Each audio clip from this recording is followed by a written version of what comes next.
आज के क्लास में हम लोग डिस्कस करेंगे एनुअल परफॉर्मेंस असेसमेंट रिपोर्ट, जाने के आपार, है ना।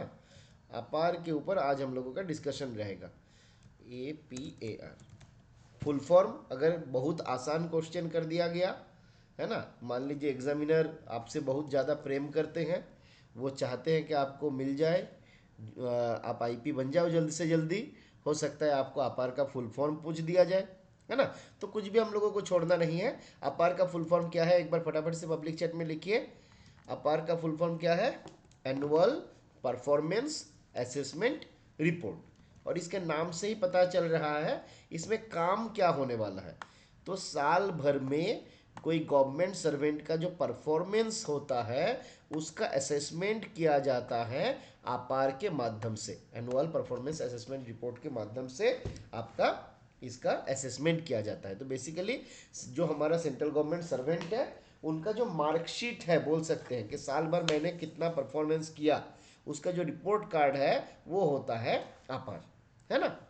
ये सवाल एग्जाम पे पूछा जाने का नहीं है कि परफॉर्मेंस ऑफ गवर्नमेंट, गवर्नमेंट का जो परफॉर्मेंस है वो डिपेंड करता है performance of individual through which it functions, है ना। तो गवर्नमेंट तभी अच्छा काम कर पाएगा जब गवर्नमेंट, जिन लोगों के माध्यम से गवर्नमेंट काम कर रहा है, वो लोग अपना बेहतरीन सर्विस जो है वो प्रोवाइड करेंगे, है ना। Every government servant should know how well or otherwise he is performing his job. हर एक गवर्नमेंट सर्वेंट जानता है ना।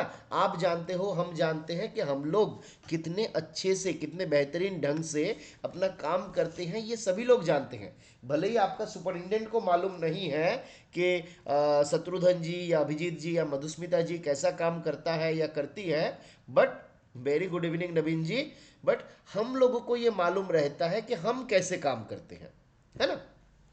The immediate superior officer of the government servant, who is the reporting officer, writes the APAR for him in an objective and impartial manner. तो अपार लिखा किसके द्वारा जाता है? तो बोला जा रहा है अपार कौन लिखेगा? जो अपार लिखेगा उनको हम बोलते हैं रिपोर्टिंग ऑफिसर। कुछ 3-4 लेवल का ऑफिसर है जिनके बारे में हम लोग आगे देखेंगे, है ना, कि अलग अलग लेवल का ऑफिसर्स रहते हैं, क्या क्या होता है। तो जैसे हम लोग देखेंगे, रिपोर्टिंग ऑफिसर या रिपोर्टिंग अथॉरिटी होता है, रिव्यूइंग अथॉरिटी होता है, एप्रेजी मतलब जिनका अपार लिखा जा रहा है। आपका अगर अपार लिखा जा रहा है तो आप कौन है? आप एप्रेजी हो, है ना, मतलब ऑफिसर रिपोर्टेड अपन, जिसके ऊपर अपार लिखा जा रहा है। और कुछ डिपार्टमेंट के केस में, ये डिपार्टमेंट ऑफ पोस्ट के केस में आपका एप्लीकेबल नहीं है, but in connection with certain departments there are on authority known as excepting authority.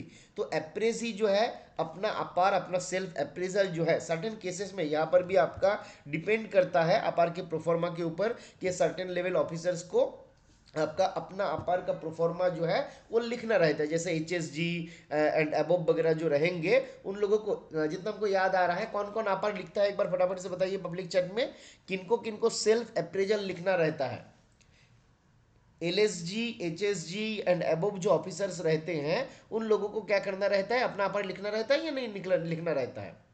एक बार बताइए, किसको किसको अपना अपार जो सेल्फ अप्रेजल है उसको भरना होता है?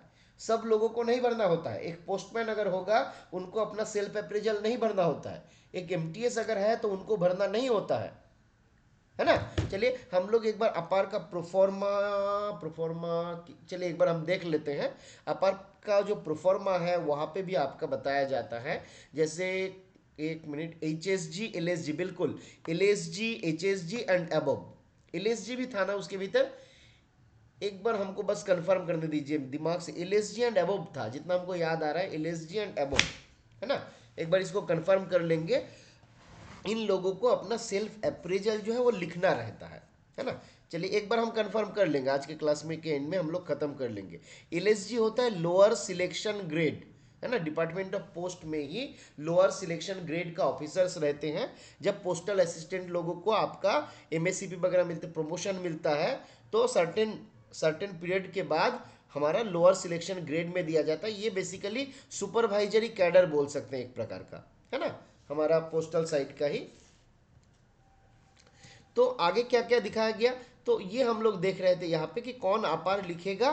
तो बोला चले जो इमीडिएट सुपीरियर होता है, इमीडिएट सुपीरियर ऑफिसर के द्वारा आपका क्या होता है, अपार लिखा जाता है। और इस इमीडिएट सुपीरियर जो ऑफिसर होंगे उनको हम क्या बोलते हैं, रिपोर्टिंग ऑफिसर बोलते हैं, है ना। प्रदीप जी कुछ बताना चाहते हैं?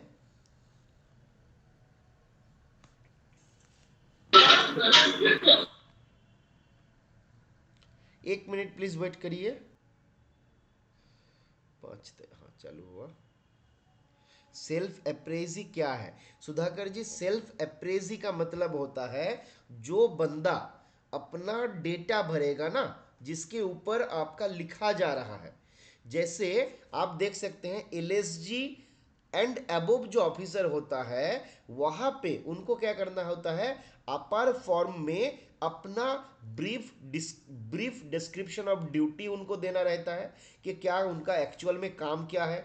फिर उनको देना रहता है उनको देना रहता है कि एरिया कौन सा एरिया में उनका सिग्निफिकेंट अचीवमेंट था, है ना। एक मिनट प्लीज वेट करिए। हाँ भाई, हाँ बोलिए। Scorpio, Scorpio.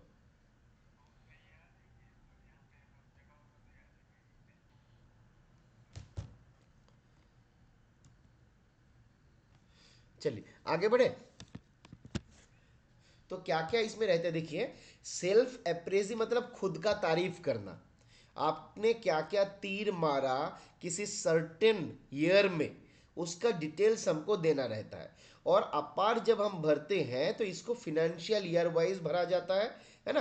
अप्रैल से लेके 1 अप्रैल से लेके अगला 31 मार्च तक हमने क्या क्या काम किया, उस काम का डिटेल्स हम लोग देते हैं। हालांकि खाली फिनेंशियल ईयर वाइज होगा ऐसा कुछ नहीं है, बट मोटा मोटी कभी कभी ऐसा भी होता है कि मान लीजिए आपको पूरा साल भर एक रिपोर्टिंग ऑफिसर के अंडर में आप काम नहीं किए, आपका रिपोर्टिंग ऑफिसर चेंज हो गया। मान लीजिए आपका ए डिवीजन में पोस्टिंग था, पहले 6 महीना ए डिवीजन में थे, फिर 6 महीना आप बी डिवीजन पे थे, तो आपका 6 महीने के लिए रिपोर्टिंग ऑफिसर हो जाएगा ए डिवीजन का जो आपका सुपरिटेंडेंट रहेंगे या जो भी रहेंगे।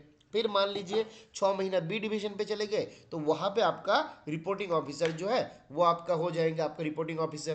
क्लियर है? तो यहाँ पे हम आगे बढ़ते हैं तो आपको सारा क्लियर हो जाएगा, चिंता का कुछ नहीं है, डरने का कुछ नहीं है।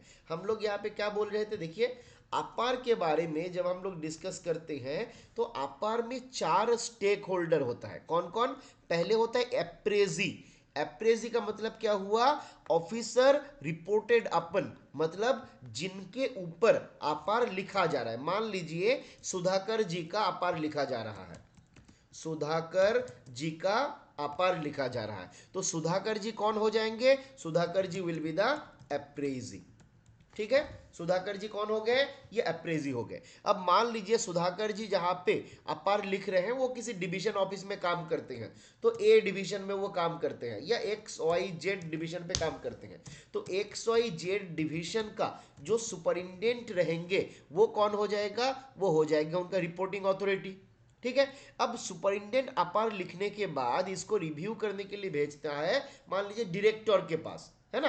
तो यहाँ पे जो डीपीएस हेडक्वार्टर हो गया वो हो गया आपका आपका रिव्यूइंग अथॉरिटी। तो सुधाकर जी का अपार लिखा गया, ठीक है। और अपार का सेल्फ अप्रेजल वाला पोर्शन, अपार को जब हम लोग देखेंगे आगे तो देखिएगा इसका 4 पार्ट रहता है। ये 4 पार्ट रहता है। पहला होता है बेसिक इंफॉर्मेशन, पहला होता है बेसिक इंफॉर्मेशन, ये भरने का काम रहता है ऑफिस का। जो भी हमारा एडमिनिस्ट्रेटिव डिवीजन रहेगा, जो हमारा ऑफिस रहेगा, बेसिक इंफॉर्मेशन वो दे देगा कि किसका अपर लिखा जा रहा है। दूसरा सेल्फ अप्रेजल, कौन भरेगा, अप्रेजी भरेगा, मतलब जिसका अपर लिखा जा रहा है वो भरेगा। यहाँ पे कौन भरेगा, सुधाकर जी भरेंगे। ठीक है, उसके बाद होता है अप्रेजल, मतलब ये मैंने जो सेल्फ अप्रेजल लिखा यहाँ पे मैंने क्या दिया कि मैंने पर्टिकुलर ईयर में क्या क्या काम किया, क्या क्या हमारा अचीवमेंट था, वो सारा सेल्फ अप्रेजल में आ जाएगा। उसके आधार पे जो मेरा रिपोर्टिंग ऑफिसर रहेंगे वो क्या करेंगे, वो अप्रेजल लिखेंगे, है ना, वो आपका अप्रेजल लिखेंगे। और ये लिखने के बाद आपका रिव्यूइंग ऑफिसर जो रहता है उनके पास भेज दिया जाता है ताकि वो उसको रिव्यू करे। तो यही चीज आपका देखिए यहाँ पे आपका बताया गया है ना। और सर्टेन डिपार्टमेंट में, है ना, जैसे सेंट्रल सेक्रेटेरिएट वगैरह के केस में वहां पे एक एक्सेप्टिंग अथॉरिटी रहता है जो डिपार्टमेंट ऑफ पोस्ट के केस में मेरा नहीं है। तो हमारे यहाँ पे 3 स्टेक होल्डर रहेंगे, अप्रेजी, रिपोर्टिंग अथॉरिटी, रिव्यूइंग अथॉरिटी। पर आपसे अगर एग्जाम पे सवाल पूछा जाए अपार का टोटल कितना स्टेक होल्डर होता है तो क्या बताएंगे हम सुधाकर जी? अपार में कितना स्टेक होल्डर होता है तो हम क्या बोलेंगे? कितना स्टेक होल्डर होता है? नवीन जी, मुकेश, जयप्रकाश, सुधाकर, अभिजीत, ज्ञानेंद्र, मधुस्मिता, सीताराम, बिल्कुल। अपार में टोटल 4 स्टेक होल्डर होते हैं, अप्रेजी, रिपोर्टिंग ऑफिसर, रिव्यूइंग ऑफिसर और एक्सेप्टिंग अथॉरिटी, ARRA, है ना। ये हमारा 4 स्टेक होल्डर होता है। ठीक है, कुछ अनाप शनाप बातें यहाँ पे बताया गया, एक बार हम लोग देख लेते हैं, है ना। कभी कभी उसके भीतर इंपॉर्टेंट बातें आ जाता है। तो अपार का फुल फॉर्म हम लोग ऑलरेडी देख लिया, अपार stands for annual performance assessment report. ये क्या है? तो it is an annual assessment of work conduct by the government servant. कोई गवर्नमेंट सर्वेंट एक साल भर में क्या क्या काम किया उसका डिटेल्स रहता है अपार में, है ना। काम का कब आएगा, फायदा कब आएगा? तो बोला जा रहा है it is considered for confirmation, promotion, review और प्रीमेच्योर रिटायरमेंट। ये सारा चीज में एक इंपॉर्टेंट पैरामीटर अपार हो सकता है। प्रीमेच्योर रिटायरमेंट के बारे में कहाँ पे बताया गया? FR 56J में बताया गया। ये एग्जाम पॉइंट ऑफ व्यू से एक इंपॉर्टेंट सवाल हो सकता है। एक बार बताइए फटाफट से, प्रीमेच्योर रिटायरमेंट के बारे में कहाँ पे बताया गया? FR 56J। FR 56J में प्रीमेच्योर आपका रिटायरमेंट के बारे में बताया गया। अब मान लीजिए किसी का कंसिस्टेंट परफॉर्मेंस जो है अपार में खराब है ना, किसी का कंसिस्टेंट परफॉर्मेंस जो है अपार में खराब है, मतलब हम क्या मानेंगे कि बंदा जो है गड़बड़ है इसीलिए उसको नंबर नहीं आता है। तो जब उनको नंबर आता ही नहीं, हो सकता है मान लीजिए आफ्टर सर्टेन एज, ये प्रीमेच्योर रिटायरमेंट का भी कंडीशन यहाँ पे आ सकता है। जब हम लोग फंडामेंटल रूल पढ़ेंगे तब इसको और डिटेल्स में देखेंगे कि प्रीमेच्योर रिटायरमेंट का क्या क्या कंडीशन है, कौन सा ग्राउंड पे किया जा सकता है। तो ये सारा चीज़ हम लोग जब फंडामेंटल रूल पढ़ेंगे तो वहाँ पे हम लोग डिस्कस करेंगे। ठीक है, अल्टीमेट गोल क्या है? तो ये सब हमको सवाल एग्जाम पे नहीं पूछेगा, इसको हम लोग स्किप करते हैं। ठीक है, इसका मतलब कुछ हमारा जरूरत नहीं है। बट यहाँ पे एक इंपॉर्टेंट बात है, reporting officer should be developmental not judgmental. Judgmental का मतलब क्या होता है? जब हम पहले से डिसीजन बना लेते हैं, जब हम पहले से डिसीजन बना लेते हैं कि हाँ ये बंदा अच्छा है, ये बंदा बुरा है, ये अच्छा काम करता है, ये बुरा काम करता है, तो रिपोर्टिंग ऑफिसर को पहले से अपना माइंड मेकअप नहीं करना है। उनको काम देखना है कि उस बंदे ने पर्टिकुलर ईयर में क्या काम किया, कैसा काम किया, है ना। Ultimate goal is to optimize the achievement of government policies and program. Ultimate हमारा जो गोल है वो क्या है कि गवर्नमेंट का जो पॉलिसी है, गवर्नमेंट का जो प्रोग्राम है, उसको हम लोग ऑप्टिमाइज करें, अच्छे से हम लोग उसको उसका निर्वहन करें, है ना। चलिए, तो ये भी हमारा कुछ काम का नहीं, इसको थोड़ा डिलीट कर देना रहेगा फालतू में। हम लोग नोट्स में एक्चुअली क्या होता है ना, ये सब लोगों के लिए है, बेसिक गाइडलाइंस के लिए है, जिस कारण से हम लोगों को रखा गया यहाँ पे। अच्छा, ये एक बार हम लोग देख लेते हैं क्या बताया गया। APAR is a true indicator of achievement of government servant. कोई गवर्नमेंट सर्वेंट साल भर में क्या क्या अचीवमेंट किया वो अपर में बताया जाता है। और ये इंपॉर्टेंट किस लिए है? तो बोला गया for the interest of service. इसके लिए भी इंटरेस्ट है, मतलब जो हमारा जहाँ पे मान लो आप डिपार्टमेंट ऑफ पोस्ट में काम कर रहे हो तो डिपार्टमेंट ऑफ पोस्ट के लिए भी आप अपार इंपॉर्टेंट है, और आपके लिए भी अपार जो है वो इंपॉर्टेंट है। क्योंकि आपका अपार अगर अच्छा होगा, आप अगर अच्छे से काम करिएगा तो आपको सेल्फ सेटिस्फेक्शन भी मिलेगा काम से। अपार का 2 प्रिंसिपल ऑब्जेक्टिव है।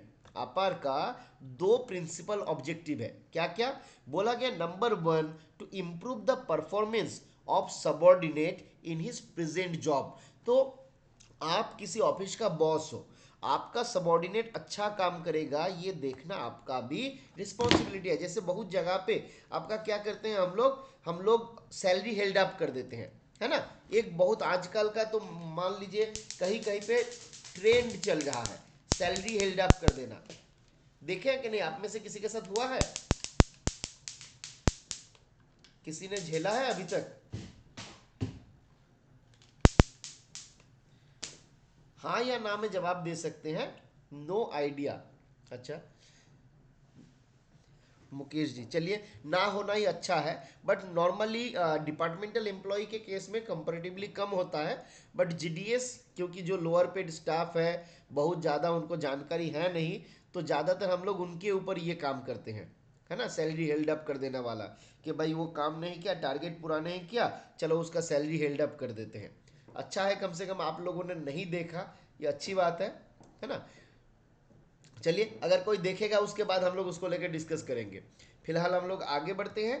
तो पहला चीज बोला गया, अपार का दो प्रिंसिपल ऑब्जेक्टिव क्या है, तो number one, to improve the performance of subordinate. हमको एज ए सुपरवाइजर हमारा जो सबॉर्डिनेट है उस उनका परफॉर्मेंस को इम्प्रूव करवाना है ना, ये मेरा बेसिक काम है। साथ ही साथ बोला गया, to assess the potentialities of the subordinate and prepare him through appropriate feedback and guidance.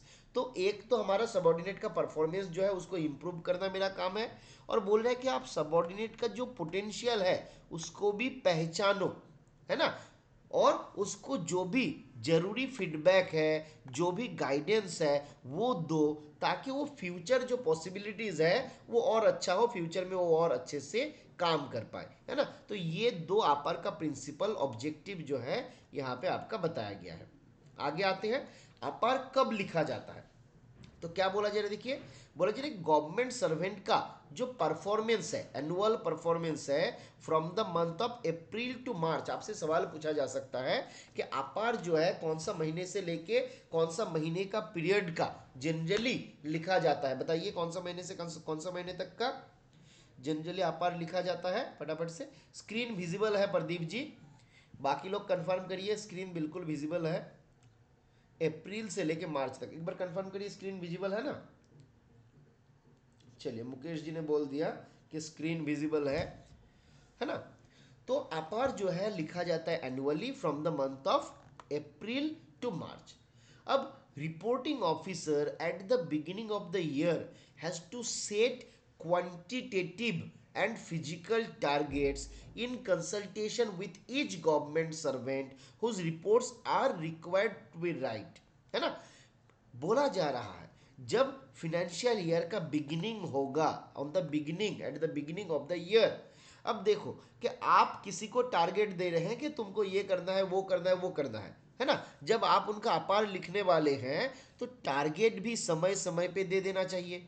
तो बोला जा रहा है रिपोर्टिंग ऑफिसर जो है eight the beginning of the year उनको क्वांटिटेटिव और फिजिकल टारगेट कि कितना खाता खोलना है ना, क्या करना है, तो ये सारा जो टारगेट है ये at the beginning of the year दे दिया जाएगा किसके पास, जो गवर्नमेंट सर्वेंट का अपार हम लिखने वाले हैं उन गवर्नमेंट सर्वेंट का, उन गवर्नमेंट सर्वेंट के साथ कम्युनिकेट कर दिया जाएगा। मान लीजिए आप एक एलएसजी एसपीएम है ना, आपको अपार जो है कोई सुपरिटेंडेंट की मैंने मान लीजिए लिखा जा रहा है, तो बोला जा रहा है जब अपार लिखा जा रहा है तो क्या करना रहेगा, पहले से बता दिया जाएगा कि भाई तुम्हारा अपार मैं लिखने वाला हूँ, है ना, वो तो जानते ही है। तो बोला जा रहा है क्या करना है, तुमको ये टारगेट दिया जा रहा है, इस पर्टिकुलर महीने के लिए तुमको ये फलाना फलाना फलाना टारगेट दिया जा रहा है ना। तो वो टारगेट कब दिया जाएगा, eight the beginning of the year. और जब टारगेट फिक्स करेगा तो गवर्नमेंट सर्वेंट के साथ वो कंसल्ट भी करेगा। ये इंपॉर्टेंट बात है कि टारगेट फिक्स करने से पहले गवर्नमेंट सर्वेंट के साथ कंसल्ट भी करेगा, ताकि उनका कोई आपत्ति या दिक्कत ना रहे, ये देखना भी रिपोर्टिंग ऑफिसर का काम है। तो टारगेट फिजिकली कौन फिक्स किया, जो रिपोर्टिंग ऑफिसर है वो। The performance is then assessed by the reporting officer who after completing his part of report submit it to its own superior। तो अपार जो है रिपोर्टिंग ऑफिसर के द्वारा लिखा जाएगा, जब वो अपना पार्ट को खत्म कर लेगा तो क्या करेगा, अपना जो सीनियर है है ना, जिनको हम यहाँ पे बोलते हैं रिव्यूइंग ऑफिसर, उनके पास भेज दिया जाएगा, है ना। जैसे हम लोग एक एग्जांपल लिए कि कोई एक पोस्टल असिस्टेंट है जिनका अपार लिखा गया सुपरिटेंडेंट के द्वारा, है ना, सुपरिटेंडेंट हो गया मेरा रिपोर्टिंग ऑफिसर, फर्दर इसको भेज दिया गया डीपीएस हेडक्वार्टर के पास, क्योंकि ये है मेरा रिव्यूइंग ऑफिसर, है ना। तो ये हो गया मेरा रिव्यूइंग ऑफिसर और एसपीओस हो गया मेरा रिपोर्टिंग ऑफिसर, है ना। क्लियर है। तो ये बात हम लोग यहां से देख लिए। आगे बढ़ा जाए, यहां तक किसी का कुछ डाउट? आगे बढ़े, आगे बढ़ा जाए। चलिए, अब क्या बोला जा रहा है? बोला जा रहा है the assessment of the performance of government servant at two levels. अब हमने क्या देखा, दो लेवल में गवर्नमेंट सर्वेंट का जो परफॉर्मेंस है उसका असेसमेंट किया जाता है। कौन कौन कर रहा है? ये दो लेवल में कौन कौन आ रहा है? दो लेवल में कौन कौन आ रहा है, एक बार पब्लिक चैट में बताइए। ये दो लेवल में कौन कौन आ रहा है जो परफॉर्मेंस का असेसमेंट कर रहा है? फटाफट से लिखिए एक बार। ये दो लेवल में कौन कौन हमारा परफॉर्मेंस को असेस कर रहा है? एक हो गया, पहला कौन करेगा? पहला जनरली जो रिपोर्टिंग ऑफिसर है वो करेगा, है ना। दो लेवल हो गया, तो लेवल 1 अगर हम बोले तो हो गया मेरा रिपोर्टिंग ऑफिसर। फिर लेवल 2 हो जाएगा, लेवल 2 में कौन करेंगे?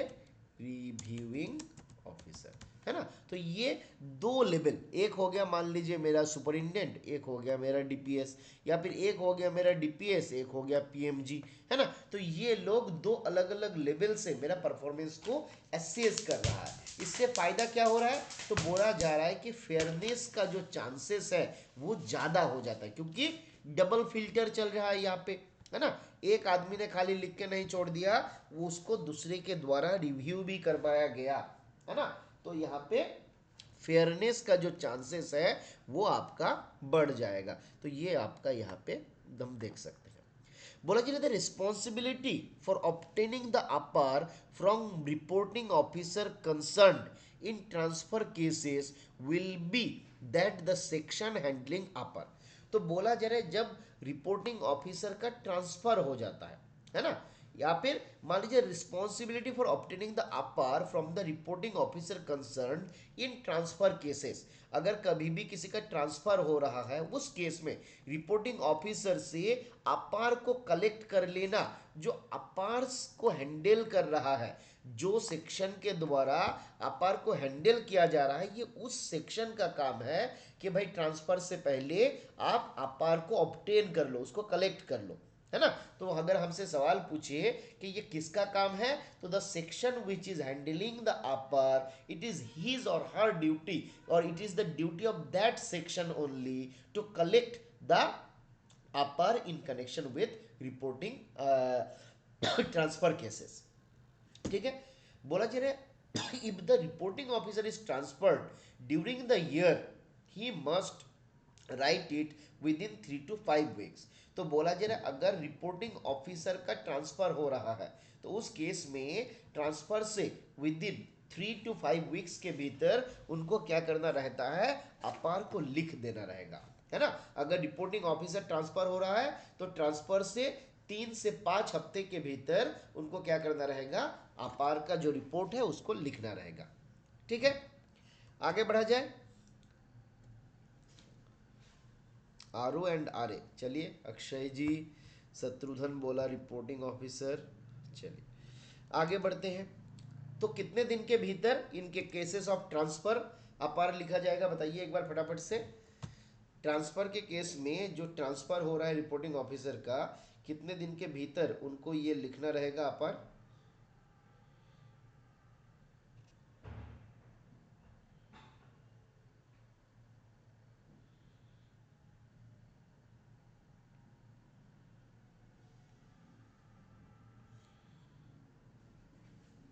चलिए 3 से लेके 5 वीक। वेरी गुड शत्रुघ्न जी, शांतनु जी, सीताराम, वेरी गुड, है ना। चलिए अब आगे बढ़ते हैं हम लोग। अब कभी अगर ऐसा केस होता है जहां पे कोई गवर्नमेंट सर्वेंट को रिपोर्टिंग ऑफिसर ने 3 महीने से कम समय के लिए देखा, है ना। अर्थात किसी पार्टिकुलर जगह पे मान लीजिए आप गए हैं, बस 2 ही महीना वहाँ पे आप काम किए हुए हैं, है ना। आप मान लो कि फरवरी में ज्वाइन किए और फरवरी और मार्च किसी पर्टिकुलर ऑफिस में आप काम किए, तो आपका तो 3 महीना नहीं हुआ ना, 2 महीना हुआ है, क्योंकि हम लोग अप्रैल से लेके मार्च तक का देखते हैं। तो आपका मार्च के भीतर आपका 2 ही महीना हुआ है। तो बोला जी अगर ऐसा केसेस होगा तो क्या होगा। तो बोला जी where a period of report, where for a period of report there is no reporting officer with the requisite experience of 3 months to initiate the report, the reviewing officer himself may initiate the report। देखिए जब हम लोग यहाँ पे stake holders देख रहे थे, यहाँ पे नहीं कहा, देखिए ये वाला हमने क्या देखे थे कि बेसिक इंफॉर्मेशन हमारा जो सेक्शन है, डिवीजन है, जो इसको हैंडल कर रहा है अपार को, वो डील करे देगा। सेल्फ अप्रेजल जो है अप्रेजी खुद लिखेगा। अप्रेजल जो है रिपोर्टिंग ऑफिसर लिखेगा, ऑब्लिक रिव्यूइंग ऑफिसर लिखेगा। तो ये रिव्यूइंग ऑफिसर कब लिखेगा, इफ नेसेसरी, क्यों, तो बोला जा रहा है, मान लो ये एक एग्जांपल हम लोग ले रहे हैं, when the reporting officer do not have आपका रिक्वायर्ड अब नोटिस पीरियड, है ना। रिक्वायर्ड नोटिस पीरियड कितने दिन का, तो एटलीस्ट 3 महीने का, 3 महीने का एटलीस्ट नोटिस पीरियड होना चाहिए। तो कोई रिपोर्टिंग ऑफिसर, अगर कोई भी रिपोर्टिंग ऑफिसर नहीं है, मान लो कि मैं पहले काम करता था, ए जो है मेरा रिपोर्टिंग ऑफिसर था, अब ए ने हमको 2 महीने के लिए देखा, फिर हम बी के पास गए और बी मान लीजिए हमको 6 महीने के लिए देखा। तो यहाँ पे बी हमको 3 महीने से ज़्यादा देखा, मतलब अगर वो मेरा रिपोर्टिंग ऑफिसर है तो उनके पास रिक्विजिट पीरियड है कि वो मेरा अपार लिख सके। बट अगर कभी ऐसा होता है कि कोई बंदा है ही नहीं, रिपोर्टिंग ऑफिसर में कोई ऐसा बंदा है ही नहीं जिसने हमको 3 महीने तक के लिए विजिट किया, हमको देखा, हमको नोटिस किया, तो उस जगह पे अपार इनिशिएट कौन करेगा, तो अपार इनिशिएट करेगा जो एक्चुअल में मेरा रिव्यूइंग अथॉरिटी था, उनके द्वारा अपार इनिशिएट किया जाएगा। क्लियर है। और वहां पे वेरीफाई कौन करेगा, तो देखिए उसके बारे में भी बताया गया है यहाँ पे कि यहाँ पे the reviewing officer himself may initiate the report as a reporting officer provided that the reviewing officer has been the same for entire period of report and he is in position। तो ये हम लोग already देख लिए हैं। अब ये जब अपर लिखेगा तब रिव्यूइंग ऑफिसर कौन होगा, तो बोला जी ने वेयर ए रिपोर्ट इज दस initiated by reviewing officer it will have to be submitted by him to his own superior for review, है ना। तो ऐसा नहीं कि रिव्यूइंग ऑफिसर ने अपार को इनिशिएट किया मतलब उसका और रिव्यू नहीं होगा। जब रिव्यूइंग ऑफिसर ने अपार को इनिशिएट किया तो रिव्यूइंग ऑफिसर का जो सुपीरियर है ये अपार उनके द्वारा रिव्यू किया जाएगा। क्लियर है। जैसे एक एग्जाम्पल अगर हम लोग ले कि मान लीजिए एक पोस्टल असिस्टेंट है, अब यहाँ पे मान लो कि एसपीओएस है, फिर आपका डीपीएस हेडक्वार्टर है, फिर मान लीजिए पीएमजी है, ठीक है। अब नॉर्मली ये अपार लिखने का काम था किसका, सुपरिटेंडेंट का, रिव्यू करने का डीपीएस का। अब मान लीजिए उस पर्टिकुलर डिवीजन पे उस साल भर में एक भी सुपरिटेंडेंट नहीं था, है ना, कोई इस जगह पे नहीं था, तो सुपरिटेंडेंट तो लिख नहीं पाएगा, तो कौन लिखेगा, डीपीएस हेडक्वार्टर जो मेरा रिव्यूइंग अथॉरिटी था, अब ये बन जाएगा मेरा रिपोर्टिंग ऑफिसर। और जब डीपीएस हेडक्वार्टर रिपोर्टिंग ऑफिसर हो गया तब पीएमजी हो जाएगा मेरा रिव्यूइंग ऑफिसर। क्लियर हुआ है कि नहीं बताइए। अगर रिक्विजिट ये नहीं रहेगा तो इस तरीके से हमारा होगा कि रिपोर्टिंग ऑफिसर नहीं किया तो रिव्यूइंग ऑफिसर के पास ये मामला जो है चला जाएगा। आगे आते हैं हम लोग। बोला जा रहा है where a reporting officer or reviewing officer retires, ये सवाल एग्जाम पॉइंट ऑफ व्यू से बहुत ज़्यादा इंपॉर्टेंट है। 2 नंबर का क्वेश्चन आपके सामने दिखाई दे रहा है ना। एक बार देख लीजिए थोड़ा बड़े बड़े नज़र से, इसको भूलना नहीं है। बोला जा रहा है where a reporting officer or reviewing officer retires he may be allowed to give the report on his subordinate within 1 year of retirement. ये सवाल एग्जाम पॉइंट ऑफ व्यू से बहुत बहुत बहुत बहुत बहुत ज़्यादा इंपॉर्टेंट है।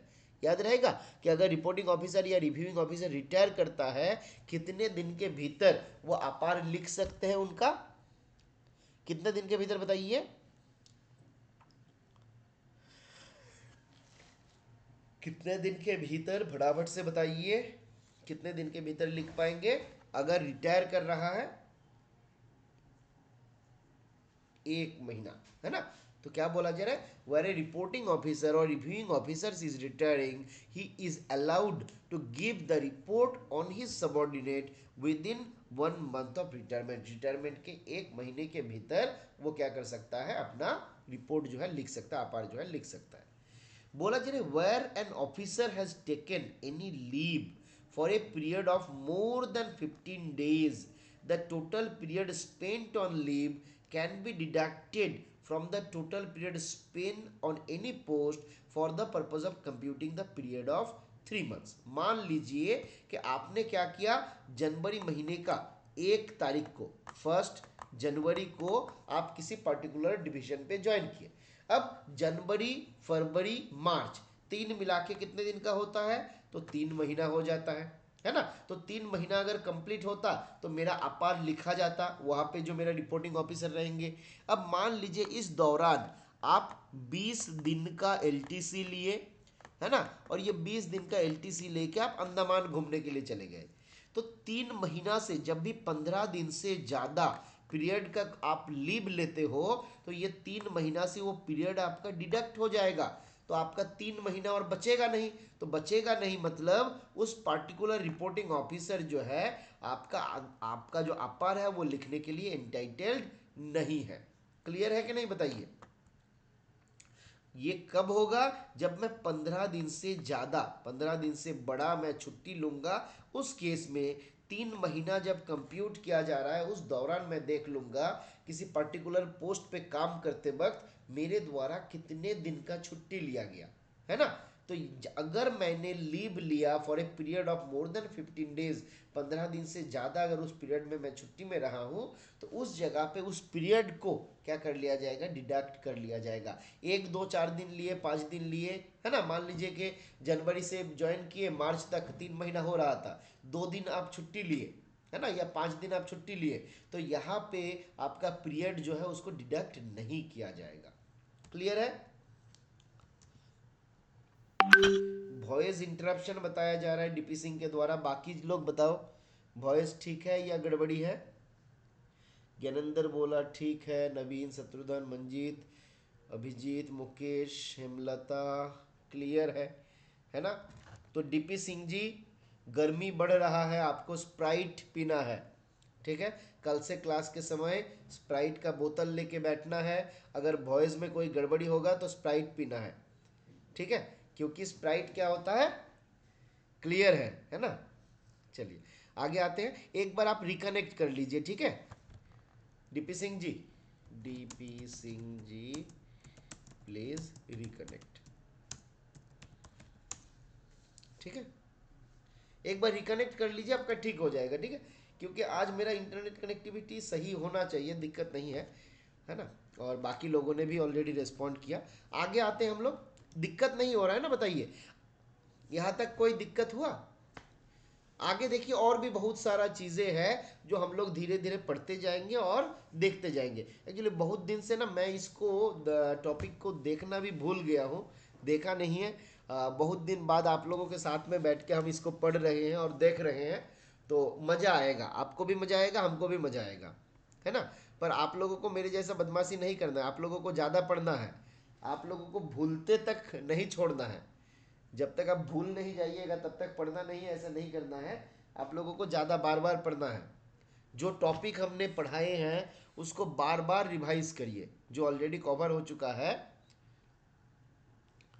अपार is a part of CCS rule तो नहीं है, सीसीएस रूल अलग होता है प्रजापति जी, बट अपार जो है सेंट्रल गवर्नमेंट सर्विस के लिए ज़रूरी होता है, और नॉर्मली एग्जाम पे इससे सवाल पूछा जाता है, ठीक है। अब आपका सर्विस रूल के पार्ट के हिसाब से ये है कि नहीं ये तो हम बता नहीं सकते, बट सर्विस के लिए जरूरी है आपका। चलिए आगे आते हैं। बोला जी if the reporting officer, reviewing officer, अब देखिए ये एक इंपॉर्टेंट बात है। अब मान लीजिए अभिजीत जी का अपार लिखा जा रहा है, और अपार लिखने वाला कौन है, उनका ससुर जी है ना। तो अगर मान लीजिए रिपोर्टिंग ऑफिसर या रिव्यूइंग ऑफिसर जो है अगर मेरा रिलेटिव निकल गया, अब मान लीजिए अभिजीत का नहीं है, मेरा ससुर जो है डिपार्टमेंट ऑफ पोस्ट में ही है। अब मान लीजिए मेरा ससुर जो है मेरा अपार लिख रहा है ना। अब वो तो मेरा रिलेटिव है, तो बोला जा रहा है वो मेरा अपार लिख नहीं पाएगा। याद रहेगा, if the reporting officer or reviewing officer is relative to the appraisee he should abstain from the writing APAR. क्योंकि अगर उन्होंने मेरे खिलाफ कुछ लिख दिया तब तो मैं क्या वो करूंगा, एकदम उनके खिलाफ जिहाद घोषणा करूंगा ना, कि आपने मेरा अपार खराब कर दिए, आज से मेरा ससुराल जाना बंद, है ना। जब तक हमको अपार में 9-10 नहीं देगा तब तक ससुराल में जाऊंगा ही नहीं, है ना। तो इस कारण से बोला जाता है कि जो आपका रिलेटिव्स वगैरह रहेंगे उन लोगों को अपार नहीं लिखना है, क्योंकि हम लोग नॉर्मली कम नहीं दे पाते। The same to be written by the reviewing officer. तो क्या हुआ, मान लीजिए जो हमारा रिपोर्टिंग ऑफिसर है वो मेरा रिलेटिव है, तो ये मेरा अपार नहीं लिखेगा, तो कौन इनिशिएट करेगा, तो रिव्यूइंग ऑफिसर इनिशिएट करेगा। अब बोला जा रहा है कि रिव्यूइंग ऑफिसर भी मेरा आपका रिलेटिव है ना, मेरा बहुत ज़्यादा पहुंच है, तो रिव्यूइंग ऑफिसर भी नहीं लिखेगा, उनका जो हायर अथॉरिटी है वो अपार मेरा इनिशिएट करेगा। क्लियर है। तो अपार के केस में इस प्रकार से आपका रखा गया कि अगर रिपोर्टिंग ऑफिसर रिलेटिव है तो रिव्यूइंग ऑफिसर इनिशिएट करेगा, रिव्यूइंग ऑफिसर भी रिलेटिव है तो उनका हायर ऑफिसर इनिशिएट करेगा, और उससे ज़्यादा ऑफिसर भी आपका रिलेटिव है तो आपका अपार वापार लिखने का जरूरत नहीं है, सीधा आपको डिपार्टमेंट में सेक्रेटरी पोस्ट का मर्यादा दिया जाएगा, है ना, कि ये बंदे का सब जो है डिपार्टमेंट में ही है तो इनको थोड़ा हायर पोस्ट में भेज दिया जाए, है ना। तो फंडा हमारा यही है। आगे आते हैं, ये वाला सवाल एग्जाम पे पूछता है, ये फिर 2 नंबर। अपार से आपको 2 से 3 क्वेश्चन पूछेगा, ज़्यादा क्वेश्चन नहीं आएगा, मैक्सिमम 2 से 3 क्वेश्चन रहेगा, और ये 90% प्रोबेबिलिटी है ये 2 से 3 क्वेश्चन रहेगा ही रहेगा। क्लियर है। कहाँ पे सवाल पूछेगा वो भी मैं बता दूंगा, आप लोग ध्यान रखिएगा तो कोई दिक्कत नहीं होगा, बट ध्यान नहीं रखिएगा तो गड़बड़ होने का चांसेस रहेगा। बोला जा रहा है इफ ए रिपोर्टिंग और reviewing officer is under suspension when the annual performance report has become due. जब एनुअल परफॉर्मेंस असेसमेंट रिपोर्ट यानी कि अपार ड्यू होता है, अर्थात मान लो कि अप्रैल महीने में हमको अपार लिखना रहता है ना, तो ड्यूरिंग 1 अप्रैल 2 अप्रैल इस टाइम पे मान लीजिए कोई बंदा जो है 1 अप्रैल को वो क्या था, सस्पेंडेड था, है ना, तो उस टाइम पे उनको अपार लिखना था, तो उसी का एग्जाम्पल यहाँ पे लिया जा रहा है। If the reporting officer or reviewing officer is under suspension when the APAR has become due to be written or reviewed, है ना। अब यहाँ पे कब आपका ड्यू होगा लिखने के लिए, कब रिव्यू के लिए ड्यू होगा, तो ये सारा पीरियड हम देखेंगे। अपार का लास्ट हमारा जो पेज है उस पेज से आपको 2 नंबर, एटलीस्ट 1-2 नंबर आपके सवाल एग्जाम पे रहेगा ही रहेगा। देखिए ये दिया हुआ है डिफरेंट पीरियड, है ना, कि कौन सा तारीख को अपार का कौन सा काम जो है ड्यू होगा, सारा डिटेल्स दिया हुआ है। अपार का जो फॉर्म है ब्लैंक फॉर्म उसको डिस्ट्रीब्यूशन के लिए बोल दिया गया 31 मार्च के भीतर आपको डिस्ट्रीब्यूट कर देना है, ठीक है। फिर अपार आपको जो लिखना है मतलब सेल्फ अप्रेजल लिखना है, वो लिखने के लिए आपको समय दिया गया, बोला गया कि भाई आप 15 अप्रैल के भीतर जो आपका सेल्फ अप्रेजल है उसको लिखो और रिपोर्टिंग ऑफिसर के पास सबमिट करो। फिर रिपोर्टिंग ऑफिसर को भी टाइम दिया, बोला कि आप क्या करो, 1.5 महीना का आपको टाइम दिया गया, अप्रैल मई, 1.5 नहीं, आपका अप्रैल से मान लो कि अप्रैल मई और जून 2.5 महीने का समय दिया गया रिपोर्टिंग ऑफिसर को, कि वो ये 2.5 महीने के भीतर अपार का जो उनका जो पोर्शन रहेगा, रिपोर्टिंग ऑफिसर का जो पोर्शन रहेगा उस पोर्शन को फुलफिल करेगा, और उसके बाद फर्दर रिव्यूइंग ऑफिसर के पास बाय द एंड ऑफ 30 जून तक उनको ये भेज देना रहेगा। फिर रिव्यूइंग ऑफिसर को टाइम दिया गया 2 महीने का, मतलब 1 महीने का, है ना। रिव्यूइंग ऑफिसर को 1 महीने का टाइम दिया गया, बोला गया कि आप 31 जुलाई के भीतर इसको लिख दो। तो इस प्रकार से आपको अलग अलग टाइम लिमिट दिया गया, है ना। और ये टाइम लिमिट अगर क्रॉस हो जाता है, इस पीरियड में अगर कोई घटना आ जाता है, तो उसको हम बोलेंगे ड्यू, है ना। कि reporting officer or reviewing officer is under suspension when the annual performance assessment report has become due to be written or reviewed. It may be written or reviewed by the officer concerned within 2 months from the date of having been placed under suspension, or within 1 month from the date on which the report was become due, whichever is later। तो पहला क्या हुआ, ये हो गया, मान लीजिए जब वो परफॉर्म मतलब अपार का वो पर्टिकुलर एक्टिविटी जो है ड्यू हुआ। और दूसरा एक केस क्या हुआ है, दूसरा एक केस हुआ डेट ऑफ सस्पेंशन, है ना। अब मान लीजिए हमारा जो सस्पेंशन है, मान लो कि आज के तारीख में ही, चलिए एक काम करते हैं, आज हो गया 12/2/2025। अब 12/2/2025 में हमको सस्पेंड कर दिया गया, ठीक है। 12/2/2025 में हमको सस्पेंड कर दिया गया, और हम क्या कर रहे थे, अपार लिख रहे थे। मान लीजिए किसी पर्टिकुलर आपका पोस्टमैन का हो या किसी का भी, मान लीजिए अपार लिख रहे थे। तो अपार लिखने के लिए हमको जब ड्यू डेट हो जाएगा, तो यहाँ पे हम लोग ड्यू डेट देख सकते हैं। कहाँ पे था ड्यू डेट, चलिए एक बार लास्ट में जाते हैं हम लोग। अपार में क्या बोला गया कि रिपोर्टिंग ऑफिसर के पास 15 अप्रैल तक आ जाएगा, और 15 अप्रैल के बाद मान लीजिए 30 जून के भीतर ये मेरा आपका ड्यू डेट हो जाएगा। 15 अप्रैल के बाद हमारा ड्यू डेट मेरा चालू हो गया, है ना। तो जब मेरा ड्यू डेट आ गया, ये ड्यू हो गया मेरा 16 अप्रैल से, मान लीजिए हमारा जब दिया, एक्चुअली जब दे दिया, तो वहां से मेरा ड्यू डेट हमारा चालू हो गया। क्या पर उसने लिख के हमको अपना जो भी अप्रेजल है वो लिख के हमको सबमिट कर दिया, तो वहां से हमारा ड्यू डेट मान लीजिए चालू हो गया। अब यहाँ पे क्या बोला जा रहा है कि जब अपार मेरा ड्यू होगा, उस ड्यू पीरियड से लेके 1 महीने के भीतर, है ना, ड्यू पीरियड से लेके 1 महीने के भीतर हमको अपार लिखना रहेगा। इसको हम लोग मान लेते हैं कि 15 तक था, मान लीजिए 16 अप्रैल से लेके हम मानते हैं कि 16 अप्रैल 2005 को ये मेरा ड्यू डेट हुआ। तो हमको क्या करना रहेगा, यहाँ से 1 महीना, मतलब 16/5/2025 या फिर 15/5/2025 अगर हम बोले, तो ये 1 महीने के भीतर हमको अपार लिखना था। या फिर सस्पेंशन जब हुआ यहाँ से 2 महीना, सस्पेंशन जब हुआ यहाँ से अगर हम 2 महीना करें, तो मान लीजिए 11/4/2025, तो यहाँ से हमने 2 महीना लिया, और जिस दिन ड्यू हुआ वहां से हमने 2 महीना लिया।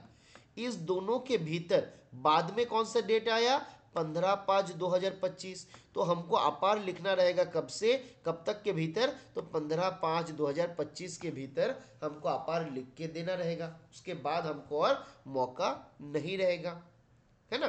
क्लियर है, इस प्रकार से ये वाला क्लियर हुआ कि नहीं, बताइए। तो अपार जब मेरा ड्यू हुआ वहां से 2 महीना, या फिर जब सस्पेंड हुआ वहां से आपका सॉरी सस्पेंशन के डेट से 2 महीना, और आपका जब ड्यू हुआ वहां से 1 महीना, जब ड्यू हुआ वहां से 1 महीना और सस्पेंशन से 2 महीना, इसके भीतर जो भी बाद में आएगा वो उस पीरियड के भीतर हम अपार लिख सकते हैं। ड्यू डेट से 1 महीना और सस्पेंशन से 2 महीना, याद रहेगा ना। ड्यू डेट से S2D हम बोल सकते हैं, S2D मतलब सस्पेंशन से 2 महीना और ड्यू डेट से 1 महीना, S2D ऑन, इसके भीतर हमको क्या करना रहेगा, अपार लिखना रहेगा। क्लियर है, आगे बढ़ते हैं हम लोग। अब बोला जा रहा है annual performance assessment report need not be written on officers appointed on honorary और प्योरली पार्ट टाइम बेसिस। तो ये एग्जाम पॉइंट ऑफ व्यू से एक इंपॉर्टेंट सवाल हो सकता है कि कौन सा ऑफिसर्स के लिए अपार लिखने का आवश्यकता नहीं है। तो अगर ऑनररी बेसिस पे किसी का अपॉइंटमेंट हुआ है या फिर pure time part time basis पे किसी का अपॉइंटमेंट हुआ है तो उन लोगों का अपार जो है नहीं लिखा जाएगा। साथ ही साथ बोला जा रहा है they should be written on government servant appointed on contract. अगर किसी का कॉन्ट्रैक्चुअल अपॉइंटमेंट है उस बंदे के लिए भी अपार लिखा जाएगा। बोला जा रहा है not to be written for employee who work for a period less than 3 months in a year. कोई भी ऐसा एम्प्लॉई जो एक साल में 3 महीने से कम पीरियड के लिए काम करता है उसके लिए अपार नहीं लिखा जाएगा। ठीक है, तो बेसिकली फंडा यहां से क्या क्या हुआ, तो हमने दो तीन चीज देखा, अपार हमको लिखना है या फिर नहीं लिखना है। नॉट टू बी रिटेन कौन सा केसेस में हमको नहीं लिखना है, तो एक हो गया ऑनररी, एक हो गया ऑनररी, फिर हो गया part time basis, part time basis पे जो लोग काम कर रहे हैं उसका भी नहीं लिखना है। फिर किसका नहीं लिखना है, 3 महीने से लेस पीरियड के लिए जो बंदा काम कर रहा है उनके लिए भी नहीं लिखना है। अब आपसे डाउट क्रिएट करने के लिए सवाल पूछा जा सकता है कि कोई बंदा अगर कॉन्ट्रैक्ट पे अपॉइंटेड है, whether apart shall be retained for persons appointed on contract basis। ये सवाल अगर आएगा 90% लोग ना बोल के आ जाएगा, बट इसका आंसर है हाँ, है ना। They should be written on government servant appointed on contract basis. अगर किसी का कॉन्ट्रैक्ट बेसिस पे अपॉइंटमेंट होता है तो उनके लिए अपार हमको लिखना है ना। क्लियर है, याद रहेगा ना। चलिए, अब क्या बोला जा रहा है, अब मान लीजिए जब हम अपार लिखेंगे तो अपार को कम्युनिकेट भी करना है। देखिए ये एक और गलती करते हैं हम लोग, खास करके आप देखिएगा इंस्पेक्टर जो लोग रहते हैं, नया नया इंस्पेक्टर बनेगा उनको भी अपार लिखना होता है। बताइए आप अगर इंस्पेक्टर बनिएगा तो किनका किनका अपार आपको लिखना है। देखिए ये सीखना क्यों जरूरी है, क्योंकि आप इंस्पेक्टर बनिएगा कुछ दिन बाद तो आपको अपार लिखना रहेगा। अब किसका किसका अपार आपको लिखना रहेगा बताइए। तो एक इंस्पेक्टर पोस्ट जीडीएस का अपार नहीं होता है, जीडीएस का कोई अपार नहीं लिखा जाता है। एमटीएस का होता है, पोस्टमैन का होगा, मेल गार्ड का हो सकता है, मेल ओवरशियर का हो सकता है। बेसिकली जब आप रहिएगा सब डिवीजन पे एज एन मान लीजिए इंस्पेक्टर ऑफ पोस्ट, आपको एमटीएस का लिखना पड़ेगा, पोस्टमैन का लिखना पड़ेगा, जो आपका मेल ओवरशियर है उनका लिखना पड़ेगा, और मान लीजिए आरएमएस में पोस्टिंग है तो जो मेल गार्ड है ना, उनका भी अपार आपको लिखना पड़ेगा। तो इन लोगों का अपार आपको लिखना पड़ेगा। अब अपार कैसे लिखा जा रहा है ये देखना इसलिए हमको जरूरी है। साथ ही साथ ये भी इंपॉर्टेंट है, जो अपार हमने लिखा एमटीएस का, पोस्टमैन का, मेल गार्ड का, मेल ओवरशियर का, दिस शैल बी कम्युनिकेटेड। ये आपका कम्युनिकेट होना चाहिए, ये इंपॉर्टेंट है। अपार को कम्युनिकेट करना है। क्या बोला जा रहा है देखिए, the time for representation against the entries and final grading given in the report within a period of 15 days from the date of receipt of entries in the APAR. तो बोला गया कि जिस दिन अपार को गवर्नमेंट सर्वेंट के साथ कम्युनिकेट किया गया उसके 15 दिन के भीतर उस अपार के अगेंस्ट में हमको रिप्रेजेंटेशन देना है। अब आप पहले हमको कम्युनिकेट करिएगा तभी जाके ना हम रिप्रेजेंटेशन दे पाएंगे, अदरवाइज कैसे रिप्रेजेंटेशन देंगे। मतलब क्या हुआ, अपार कम्युनिकेट करना भी जरूरी है। और जब हम लास्ट में आते हैं तो देखिए यहाँ पे अपार का कम्युनिकेशन के बारे में भी बताया गया है ना, कि कितने दिन के भीतर हमको कम्युनिकेट करना रहेगा, क्या करना रहेगा, ये सारा चीज जो है यहाँ पे आपका पीरियड जो है दिया गया है ना। आगे हम लोग देखेंगे, ठीक है, आगे इसको हम लोग देखेंगे कि कितने दिन के भीतर हमको कम्युनिकेट वगैरह करना रहेगा। क्लियर है, बट ये इंपॉर्टेंट सवाल है। ये 2 नंबर आपके आंखों के सामने दिखाई दे रहा है, फिर से ध्यान दीजिए। अपार के अगेंस्ट में रिप्रेजेंटेशन कितने दिन में देना है, फटाफट से बताइए पब्लिक चैट में। 15 दिन के भीतर लिखा जाता है। पीए से इन लोगों का अपार नहीं लिखना होता है आईपी के द्वारा, ठीक है। आईपी जो है पोस्टल असिस्टेंट, शॉर्टिंग असिस्टेंट, इन लोगों का अपार नहीं लिखता है। तो 15 दिन के भीतर उनको ये एंट्री करना रहेगा, अपना जवाब जो है वो देना रहेगा, रिप्रेजेंटेशन जो है देना रहेगा। क्लियर है? आगे बढ़ते हैं हम लोग। अब बोला जा रहा है ये brief description of duties performed to be written in not exceeding 100 words. अब इसको आपके स्वामी हैंडबुक में बोला गया 300 वर्ड्स, है ना। तो फिलहाल हम लोग दोनों चीज़ याद रख लेते हैं।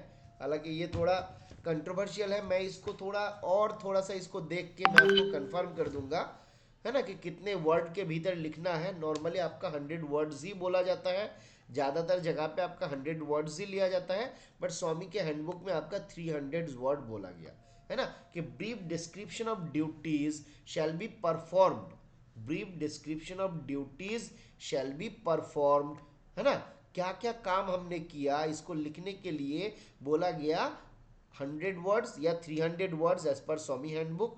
तो अगर आपका ये दोनों ऑप्शन रहा, 100 भी है 300 भी है, तो 300 को ही ऑप्ट कर लीजिए, है ना, क्योंकि ये लेटेस्ट वाला जो स्वामी हैंडबुक में दिया गया है, तो हम लोग 300 को ही ऑप्ट करेंगे। स्पेसिफाइंग द टारगेट, इसके भीतर क्या क्या ब्रीफ डिस्क्रिप्शन ऑफ ड्यूटीज जब लिखेंगे उसके भीतर क्या क्या लिखा जाएगा, तो एक लिखा जाएगा स्पेसिफाई करना रहेगा टारगेट जो मेरे ऊपर दिया गया, target set on the government servant, achievement against each target, उस टारगेट को अचीव किया कि नहीं किया, कितना शॉर्टफॉल हुआ, और कंस्ट्रेंट्स और सिग्निफिकेंट अचीवमेंट, ये सारा चीज जो है उनको लिखना रहेगा, है ना। तो ब्रीफ डिस्क्रिप्शन ऑफ ड्यूटीज के भीतर आपका आ जाएगा क्या टारगेट दिया गया, क्या अचीवमेंट हुआ, कितना शॉर्टफॉल हुआ, और क्या क्या कंस्ट्रेंट था जिस कारण से उनको अचीव करने में दिक्कत हुआ, और क्या क्या सिग्निफिकेंट अचीवमेंट, मतलब एकदम क्या क्या बड़का वाला तीर उन्होंने मारा है ना, तो ये भी हमको दिया जाएगा। क्लियर है? अब बोला जी reporting officer has to write the pen picture of appraisee. जो बंदा रिपोर्टिंग ऑफिसर है, मतलब आप पोस्टल असिस्टेंट है, तो मान लीजिए जो सुपरिटेंडेंट ऑफ पोस्ट है उनको क्या करना रहेगा, पेन पिक्चर लिखना रहेगा, है ना। पेन पिक्चर में क्या करते हैं, एक ब्रीफ ओवरव्यू, एक ब्रीफ आइडिया हम देते हैं किसी पर्टिकुलर गवर्नमेंट सर्वेंट के बारे में। तो बोला जा रहा है reporting officer has to write the pen picture of appraisee in not exceeding 100 year words. यहाँ पे 100 से ज़्यादा वर्ड इनको यूज नहीं करना है, इसके भीतर ही हमको लिखना है, ठीक है। columns to be filled with due care and attention, devoting adequate time। तो जब आप अपार लिख रहे हैं, ये किसी का जॉब का सवाल हो सकता है, किसी का प्रमोशन का सवाल हो सकता है ना, तो आपको ध्यान में रखना है और बड़े प्यार से, है ना, विथ डिवोशन, विथ आपका एडिक्वेट टाइम देते हुए आपको ये कॉलम को भरना रहेगा। Date of filling date of filling up of annual immovable property return must be furnished if not filled up within 31st जनवरी। ये जब हम लोग सीसीएस कंडक्ट रूल देखे थे तो वहां पर भी हम लोग देखे थे एनुअल इमूवेबल प्रॉपर्टी का रिटर्न जो है भरा गया कि नहीं, और अपार में एक कॉलम रहता है कि बंदा ये भरा है नहीं किया, भरा है, इसका भी कॉलम वहां पे रहता है कि एनुअल इमूवेबल प्रॉपर्टी रिटर्न जो है विद इन 31 जनवरी उसको भरा गया या नहीं, ये भी अपार का एक पार्ट रहता है, अपार के भीतर ये कॉलम रहता है, ठीक है। अब क्या बोला जा रहा है कि अगर किसी बंदे का डेथ हो जाता है तो कितने दिन के लिए मैं अपार को प्रिजर्व करूंगा, अगर कोई बंदा रिटायर कर गया तो कितने दिन के लिए मैं अपार को प्रिजर्व करूंगा, है ना। तो बोला जा रहा है अपार को, अपार यानी कि एनुअल परफॉर्मेंस असेसमेंट रिपोर्ट जो होता है in connection with deceased employee, अगर कोई गवर्नमेंट सर्वेंट का डेथ हो जाता है उस केस में डेथ से 2 साल के पीरियड तक, डेथ से 2 साल के पीरियड तक हमको क्या करना रहेगा, जो अपार रिपोर्ट है उसको प्रिजर्व रखना पड़ेगा। और रिटायरमेंट के केस में क्या करना है, तो बोला जाए 5 साल तक उसको प्रिजर्व रखना पड़ेगा। तो ये सवाल एग्जाम पॉइंट ऑफ व्यू से बहुत ज़्यादा इंपॉर्टेंट है कि अपार को कितने दिन के लिए आपको क्या करना रहेगा, प्रिजर्व करना पड़ेगा। तो डिसीज्ड के केस में 2 साल और रिटायरमेंट के केस में 5 साल, याद रहेगा ना।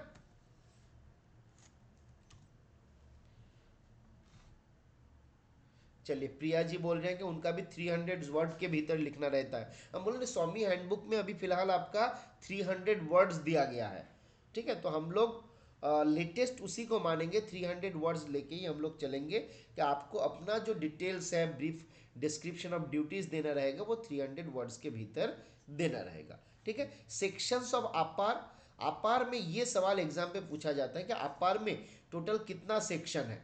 अपार में टोटल कितना सेक्शन है, तो टोटल 4 सेक्शन है। ये सवाल आपसे एग्जाम पे भी पूछा जा सकता है कि वो 4 सेक्शन क्या क्या है। 4 सेक्शन, जो अपार में 4 सेक्शन है वो क्या क्या है, तो आपको याद रखना है कि basic information, self appraisal, appraisal और रिव्यू।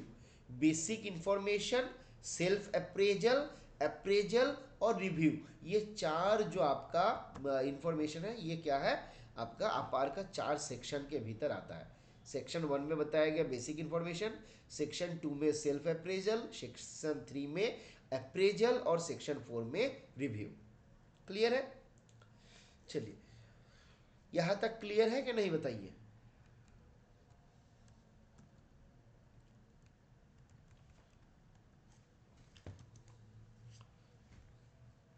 बसार,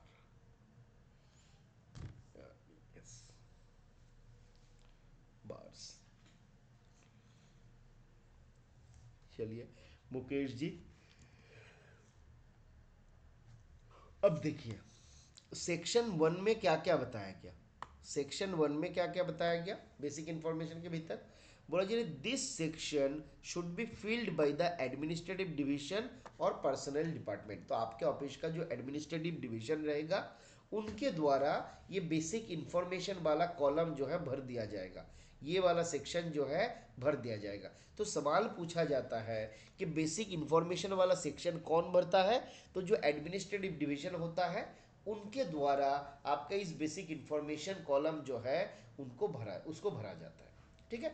अपर का पीरियड क्या होता है, the period of report could either be the entire reporting year. Entire reporting year मतलब क्या हुआ, 1 अप्रैल से लेके 31 मार्च तक, या फिर पार्ट ऑफ द ईयर। ठीक है। पार्ट ऑफ द ईयर अगर होगा, the part must exceed 3 months, ये इंपॉर्टेंट है। तो एक हो गया अपार भरेगा कौन, मतलब बेसिक इंफॉर्मेशन भरेगा कौन, administrative division or personnel department. Administrative division or personnel department जो है उसके द्वारा क्या किया जाएगा, बेसिक इंफॉर्मेशन वाला पोर्शन को भरा जाएगा। अपार को लिखा जा सकता है इंटायर सर्विस पीरियड के लिए भी और particular part of the year के लिए भी। अब पार्ट ऑफ द ईयर अगर होगा तो वो 3 महीने से नीचे का नहीं हो सकता है, एटलीस्ट एक्सीडिंग 3 मंथ्स का होगा। ठीक है। Information on the present grade, pay scale as well as present post needs to be given. तो यहाँ पे जब बेसिक इंफॉर्मेशन भरा जाता है तो एट प्रेजेंट वो कौन सा पे स्केल में है, उसका प्रेजेंट ग्रेड क्या है ना, उसका उनका एक्चुअल डिजिग्नेशन और ऑर्गेनाइजेशन क्या है, ये सारा चीज़ जो है लिखना है। तो प्रेजेंट ग्रेड जो पे स्केल वो होल्ड कर रहा है उसका इंफॉर्मेशन, लेटेस्ट इंफॉर्मेशन उनको देना रहेगा। एक्चुअल जो उनका डिजिग्नेशन है ना, और जो ऑर्गेनाइजेशन में काम कर रहा है वो भी उनको लिखना रहेगा। The period of absence from duty, leave or training for other reasons should also be mentioned in this section in the table provided for the purpose। है ना। तो बोला जा रहा है अगर कोई बंदा छुट्टी में गया, है ना, छुट्टी में गया या फिर अब मान लीजिए किसी कारणवश वो ड्यूटी नहीं किया, किसी पर्टिकुलर पीरियड में ट्रेनिंग किया, तो ये सारा चीज़ जो है बेसिक इंफॉर्मेशन वाला जो आपका सेक्शन है इस सेक्शन में ही लिखा जाता है। याद रहेगा, period of absence from duty, leave, training, ये सारा चीज़ को कौन सा सेक्शन में डाला जाता है, तो बेसिक इंफॉर्मेशन के भीतर डाला जाता है। ठीक है। The details of training attended during the mentioned, details of training जो आप करेंगे किसी पर्टिकुलर पीरियड में, जो जो ट्रेनिंग आप करिएगा उस ट्रेनिंग का डिटेल्स भी यहाँ पे मेंशन किया जाता है सेक्शन 1 में बेसिक इंफॉर्मेशन के भीतर। तो बेसिक इंफॉर्मेशन का बेसिक इंपॉर्टेंट बातें क्या क्या है, तो हम लोग एक बार इसको अगर समराइज कर ले कि यहाँ से हमने क्या क्या देखा, क्या क्या सीखा। ठीक है। तो पहला चीज हम लोग देखें कि ये बेसिक इंफॉर्मेशन वाला जो सेक्शन 1 है ये भरेगा कौन, तो हमने देखा एडमिनिस्ट्रेटिव सेक्शन जो है, एडमिनिस्ट्रेटिव डिवीजन जो है, या फिर जो पर्सोनेल डिपार्टमेंट है, वो क्या करेगा, सेक्शन 1 को भरेगा। फिर क्या बोला गया, पीरियड जो है वो 1 साल का भी हो सकता है, पार्ट ऑफ ईयर भी हो सकता है। फिर हमने क्या देखा, information on the present grade, जो आपका पे स्केल है, एक्चुअल डिजिग्नेशन है, ये सारा लिखना जो है आवश्यक है। तो प्रेजेंट ग्रेड, पे स्केल, ये सारा चीज आपका क्या हो गया, मैंडेटरी। ठीक है। फिर क्या बोला गया, period of absence from duty on leave, training और फॉर अदर रीजन, तो छुट्टी के कारण से हो, किसी दूसरे कारण से हो, ट्रेनिंग के कारण से हो, अगर वो बंदा छुट्टी में नहीं गया तो ये कारण उनको दिखाना रहेगा, है ना। The period of absence from duty, leave, training for other purpose should be mention in this section. कौन सा सेक्शन पे, बेसिक इंफॉर्मेशन के भीतर। फिर आता है details of training attended by, should be mentioned under the remarks column of the table. इस table का जो रिमार्क्स कॉलम है, यहाँ पे कौन सा ट्रेनिंग मैंने किया उसका डिटेल्स भी लिखा जाएगा। क्लियर है, आगे बढ़ा जाए।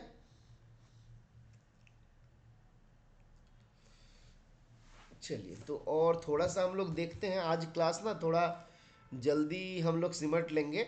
ये 4 सेक्शन जो है एक बार देख लेते हैं, उसके बाद ये मिसलेनियस मैटर, कल के क्लास में इसको हम लोग ख़त्म करेंगे। आज हम लोग ना यहीं पे समाप्त करते हैं। एक्चुअली थोड़ा सा हमको आज तो यहाँ से ख़त्म कर सकते हैं क्या आज, बताइए। एक्चुअली आज एकदम मैंने तबीयत थोड़ा सा डाउन डाउन लग रहा है। आज न्यू सीखने को मिला, अच्छा नया सीखने को मिला, कहाँ नया सीखने को मिला, थोड़ा सा ही शुरू किए। कल हम लोगों का ख़त्म हो जाएगा ये, और हम लोग क्या करेंगे, इसको एग्जाम्पल लेके भी कैसे आपार लिखा जाता है। आपको अगर आपार लिखना है, कल में एक आपका ब्लैंक प्रोफॉर्मा भी ले लेंगे, और उस ब्लैंक प्रोफॉर्मा को भी कैसे भरा जाता है, क्या लिखा जाता है, वो सब भी हम लोग देख लेते हैं। अच्छा, सीसीए का टेस्ट होगा, ठीक है। अभी आप लोग 15 मिनट के भीतर रेस्ट ले लीजिए, और अगर किसी को डिनर करना है कर लीजिए। तो चलिए, मैं 10-15 मिनट में आपका क्वेश्चन जो है वो रेडी करके आपको भेजता हूँ ग्रुप में, ठीक है। तो यहाँ पे ही हम लोग आज इसको समाप्त करते हैं। कल हम लोगों का सेम थोड़ा पहले ही टारगेट करेंगे कि 8:45, 9 बजे शुरू करेंगे तो भी ख़त्म हो जाएगा, बट 8:45 में ही हम लोग टारगेट करेंगे, ठीक है, कल के लिए। लिंक आपका सेम रहेगा, लिंक में अगर नहीं दूंगा तो भी आप याद रखिए यही लिंक रहेगा 8:45, ठीक है। और अगर कुछ अपडेटेड लिंक होगा तो मैं दे दूंगा। पीडीएफ में अभी ग्रुप में अपडेट कर देता हूँ, ठीक है। पीडीएफ को मैं अभी ग्रुप में भेज देता हूँ आपका। 9 बजे रखे, चलिए ठीक है, 9 बजे ही रखेंगे, ठीक है। प्रजापति जी, आप हमको व्हाट्सएप में एक मैसेज कर दीजिए, मैं आपको लिंक शेयर कर दूंगा, ठीक है।